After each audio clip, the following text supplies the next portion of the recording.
since 2008. I've been in regular communication with an extraordinary leader we have here in Orange County, our county executive, Newhouse, who unfortunately we've had a lot of experience working on disasters together, and Yes, ma'am. your team has always been so integrated with ours, and I'm so grateful for that. Also working closely with County Executive Ulster County, Metzger. I want to share our current response right now. Most of the fires are contained, but we have a couple that still require our immediate attention. Ulster County, the White House fire reached between 600 and 700 acres. Reports are it's contained. We're watching it closely as the winds continue to pick up. But right now, our greatest concern is the Jennings Creek fire here in Orange County. It has spread to over 2,700 acres across the border, 5,000 if you include the acreage across the line with the New Jersey. So 5,000 acre fire, 2,700 acres of which are here in the state of New York. Neither of these fires are controlled or contained at this moment. Some of the residents have been voluntarily evacuated, but I want to emphasize that at this moment, no structures are currently under threat. Last night we had a very difficult touch and go situation, but I thank God for the teams we had on the ground that created the fire line necessary to protect these individuals' homes. They work so hard. It's a beautiful community, and I cannot imagine the level of stress that the residents of this great area of our state are going through right now. We've mounted a comprehensive state response since Friday. DEC forest rangers are leading the firefighting effort supported by New York State Park Rangers. As I mentioned the park rangers, I have to mention something that just breaks my heart to have to say.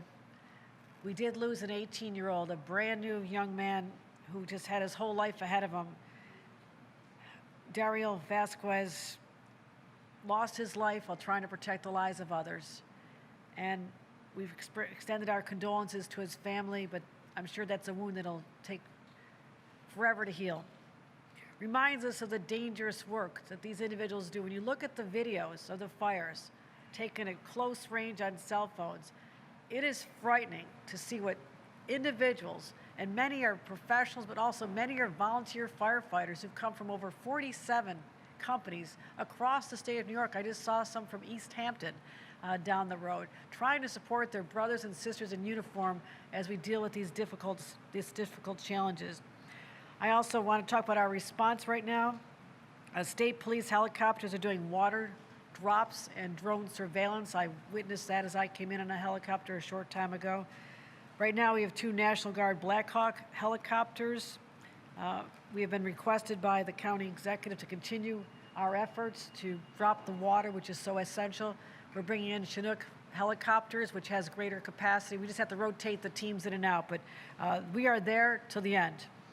We also have state fire and emergency management coordination doing an amazing job. DOT heavy equipment is here, as well as I mentioned the local fire departments. We have over 377 heroes, people who left their security of their homes that are on the ground, and 66 of whom are state workers. And again, I've done a lot with our volunteer fire companies over the last couple months, just going out there, talking about how we're trying to invest in their training, trying to encourage more people to join the ranks. It is a family. And when something like this happens, the way they pull together and do everything from feed each other, look out for each other, whether they're in the station hearing their most recent directions and commands, or whether they're out there in a forest that is scorching with fire, hard to breathe, I am so in awe of all of them, and as the governor of this great state, I am forever grateful to all of them. The conditions we're facing are still pretty dire. This is one of the driest Octobers we've had on record. This has been a challenge for us because normally starting in September you see a lot more rainfall, the ground is saturated, and something like this would not have taken hold. We have not received enough rain. We had a little bit of rain over the last 48 hours, but not enough to extinguish the fires, and unfortunately there's no significant rainfall predicted in the immediate forecast.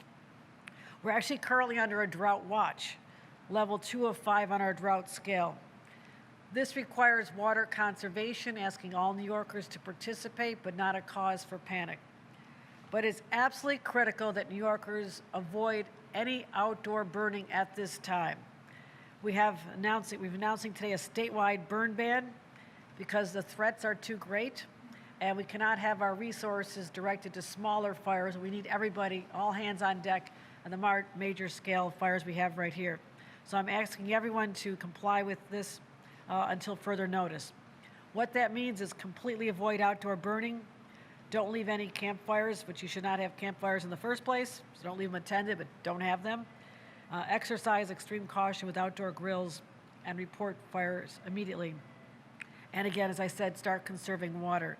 Stay alert and monitor your local forecasts and law enforcement alerts. And we're hoping that cooler temperatures and higher humidity will help, but here we are. We'd love to have no wind. The winds are going to reach 25 miles an hour today. And that is just going to create turmoil, chaos, and a lot of uncertainty that we don't need right now. Now we're expecting that traditional weather conditions that we expect this time of year and through the winter should provide some relief from the drought, but we don't know how long this will last. This could be an atypical winter. So again, the conservation efforts we're asking everyone to undertake should continue for months. Again, I want to thank our first responders. I come here in person through floods and tornadoes, and unbelievably this same neighborhood that was affected with the fire had a tornado just this past year. And I want to thank all of them for stepping up and being there as we protect New Yorkers' homes and their lives. It's our number one priority, is keeping New Yorkers safe. With that, I'd like to introduce my incredible partner in government, County Executive Steve Newhouse. But I want to acknowledge, I forgot to acknowledge all the individuals here. When the noise stops,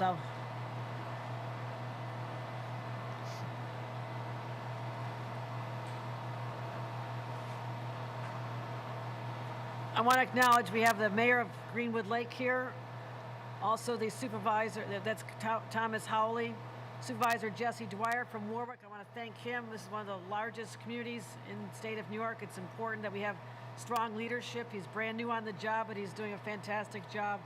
Commissioner Jackie Bray, the head of dishes, our Department of Homeland Security. Randy Simon, our interim commissioner of parks. Major General Ray Shields of the National Guard.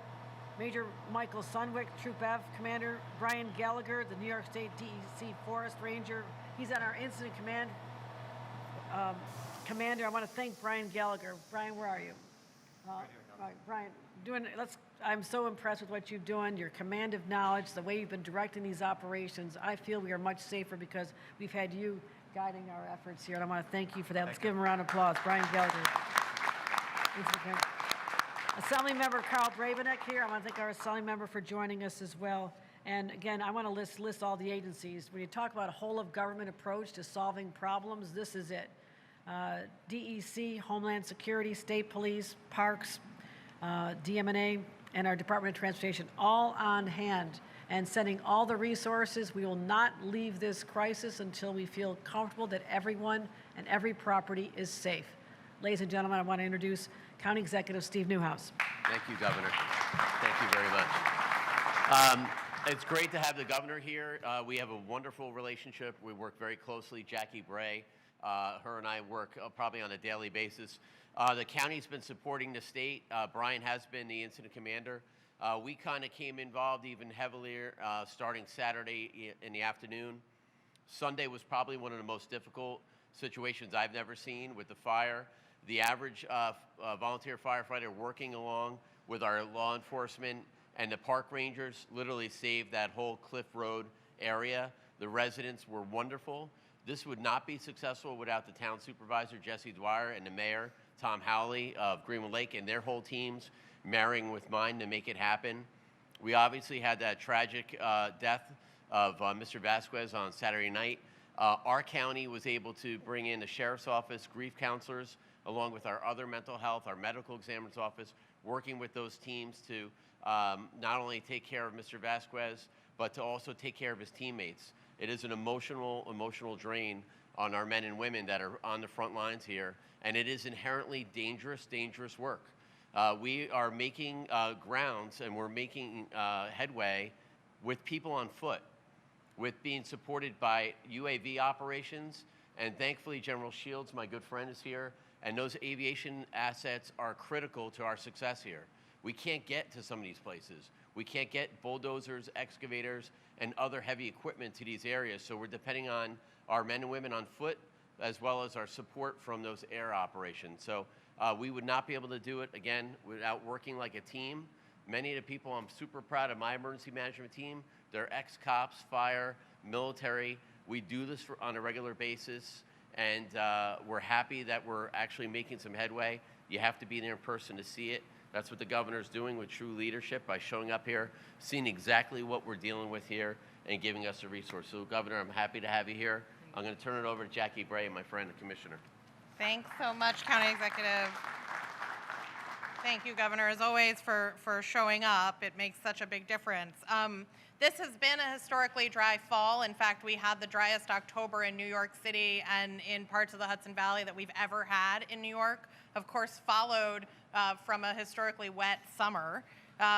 We did receive some rain over the last 48 hours, less than half an inch. It just wasn't enough to extinguish the flames. It wasn't enough to take us out of the drought that we're in. So I want to say the National Weather Service has issued red flag warnings for the following locations. So this is New York City, Hudson Valley, Capital Region, all of Long Island, Montgomery. These are counties: Montgomery, Schenectady, Albany, Rensselaer, Schoharie, Greene, Delaware, Columbia, Ulster, Sullivan, Dutchess, Orange, Putnam, Rockland, Westchester, all of New York City, and all of Long Island. What a red flag warning means to us is that the threat of fire increases. When you have a fire like this one, it means that the threat that the fire could spread increases on a red flag day. It means that temperatures are higher than normal. It means that humidity is lower than normal, and it means that the winds are going to be a factor, which is certainly what we're seeing, what we really saw Friday night into Saturday, and what we expect to see more of today. We've got wind gusts in the area of about 35 miles an hour today. Our temperatures are in the 40s to 50s. That is high for this time of year in this area, and our humidity could dip as low as 35. I want to give New Yorkers directly some safety tips. Number one, as the governor said, she announced a full burn ban in New York State beginning immediately, which means completely avoid outdoor burning. You exercise extreme caution around grills. In New York City, the mayor has suspended the use, has banned the use of any grills in the parks down there. Report fires immediately to local authorities. And some things, as the drought continues to conserve water, do your loads of laundry when the laundry is full, right? Don't do half a load.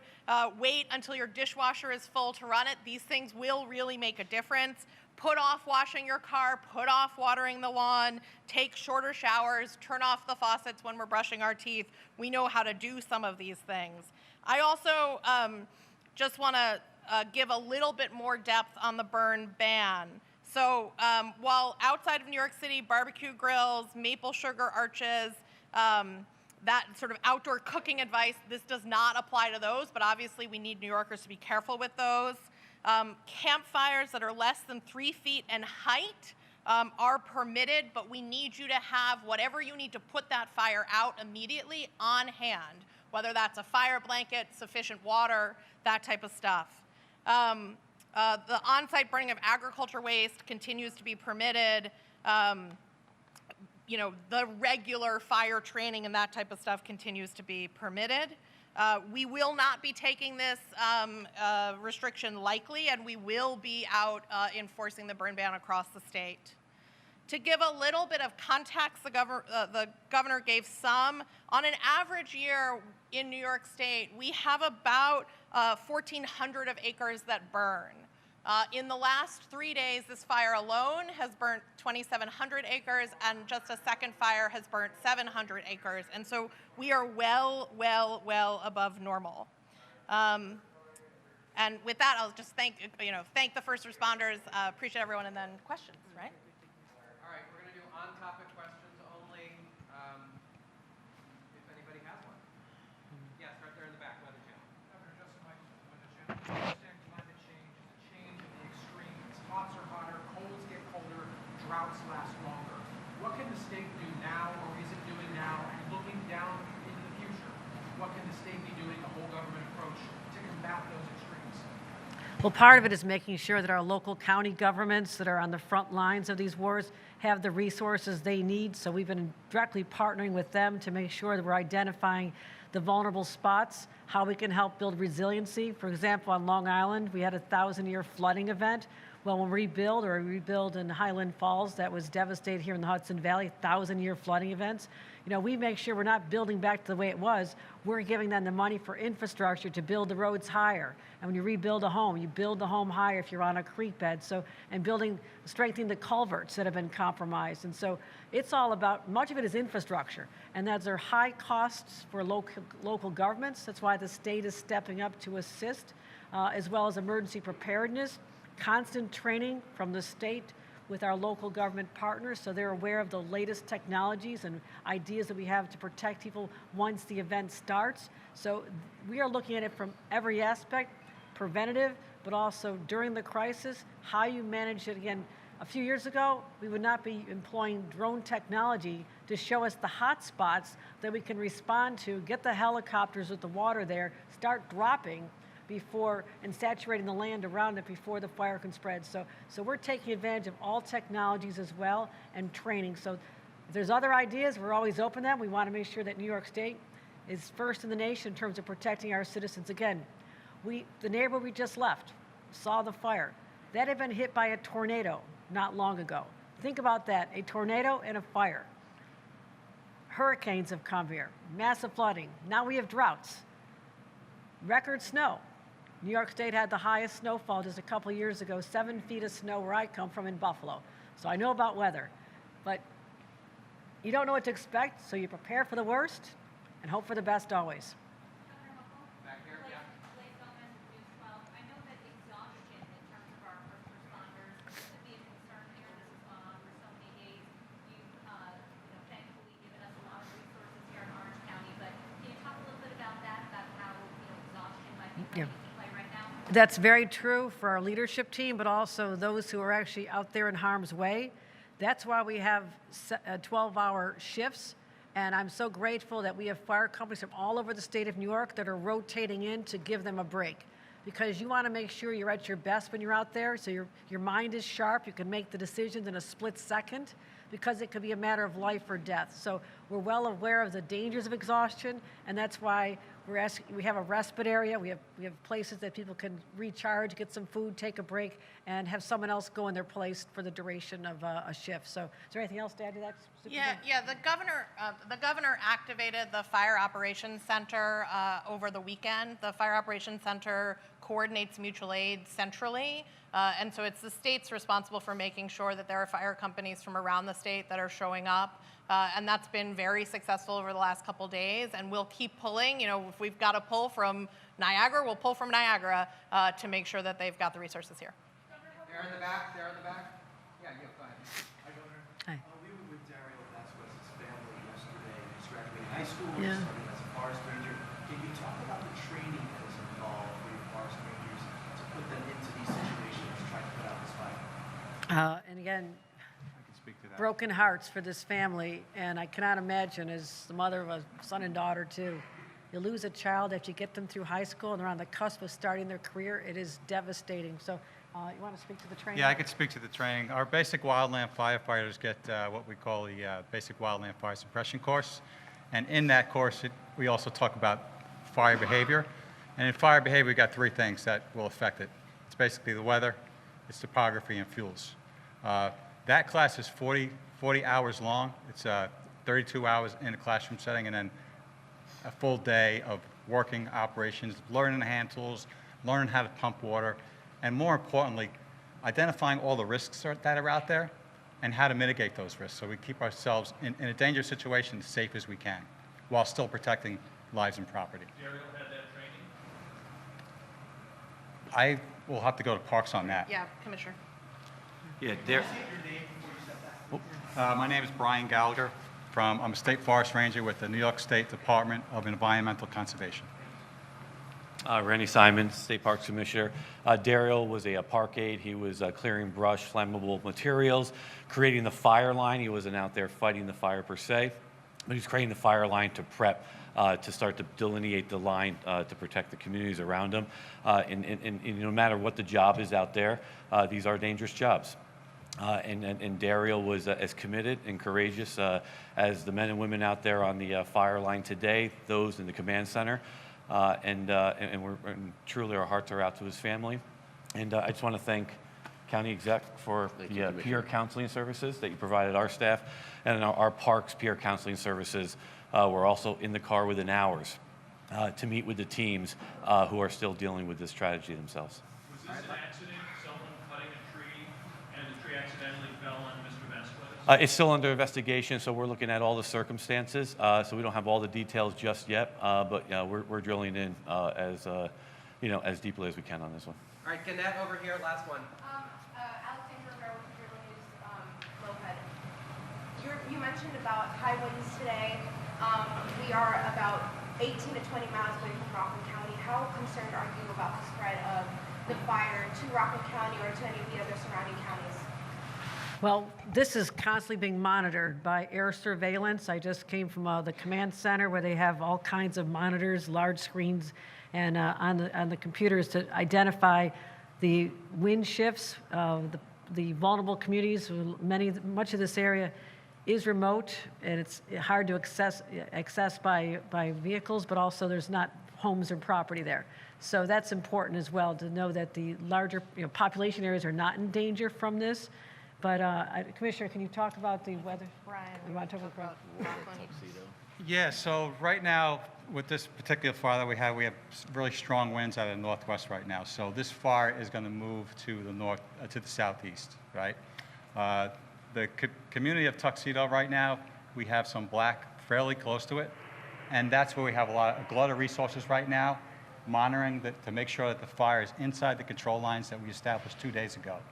And they'll stay there until these high winds events dissipate, which will be tomorrow. And tomorrow, it's just a matter of patrolling those same areas to make sure those communities have a presence with law enforcement as well as fire resources. All right. All right, last one, Univision back here. That's really last one.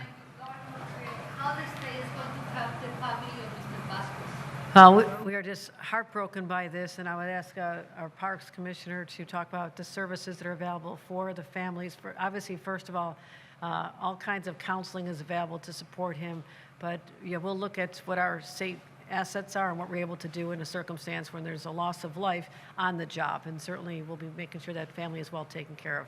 Again, just sadness. We're just filled with sadness, and I look forward to speaking to the family. I've tried, but they've been preoccupied. So, Thanks, everybody. okay. Thank you. All right, thank you, everybody.